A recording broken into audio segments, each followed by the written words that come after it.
வணக்கம். அறம் சொல்லும் திருக்குறள். இந்த பகுதியில் இன்றைக்கு அதிகாரம் 7 மக்கட்பேறு. குறள் எண் 8. தம்மின் தம் மக்கள் அறிவுடைமை மாநிலத்து மண்ணுயிர்க்கு எல்லாம் இனிது.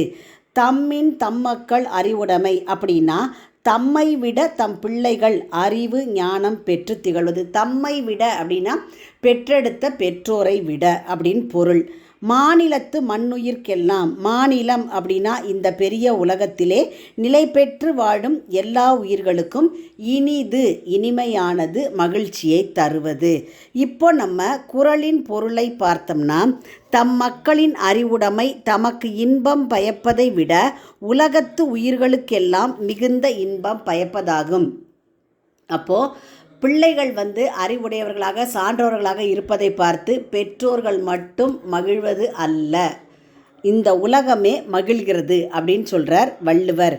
பெற்றோரை விட தம் பிள்ளைகள் அறிவுடையவர்களாக இருப்பது பெற்றோருக்கு மட்டுமல்லாமல் இந்த பரந்த உலகத்தில் இருக்கக்கூடிய அனைத்து உயிர்களுக்கும் மிகுந்த மகிழ்ச்சியையும் இனிமையையும் தரும் என்பதை வள்ளுவர் குறள் மூலம் வலியுறுத்துகிறார்.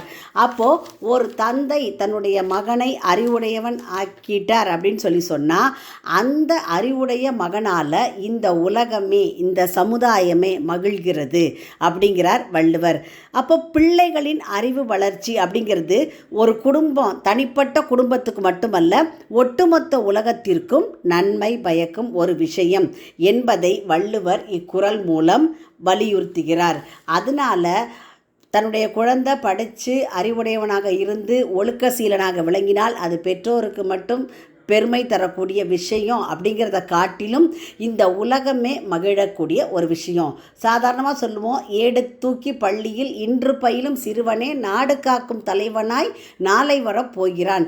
அப்போ நாடு காக்கும் தலைவனாக வரக்கூடிய இளைஞர்கள் எல்லாருமே என்ன செய்யணும்னா, தந்தை தரக்கூடிய கல்வியை, அதாவது 7வது குறளில் சொன்ன மாதிரி தந்தை சான்றோன் ஆக்குவார் அந்த பையனை. அப்போ அந்த பையன் என்ன செய்யணும்னா, சமுதாயத்திற்கு பயன்படக்கூடிய வகையிலே ஒழுக்க சீலனாக விளங்கினால் அதை பார்த்து இந்த உலகமே மகிழும் அப்படிங்கிறத குறள் மூலம் தெளிவுபடுத்துகிறார் வள்ளுவர். மீண்டும் குறள். தம்மின் தம் மக்கள் அறிவுடைமை மாநிலத்து மண்ணுயிர்க்கு எல்லாம் இனிது.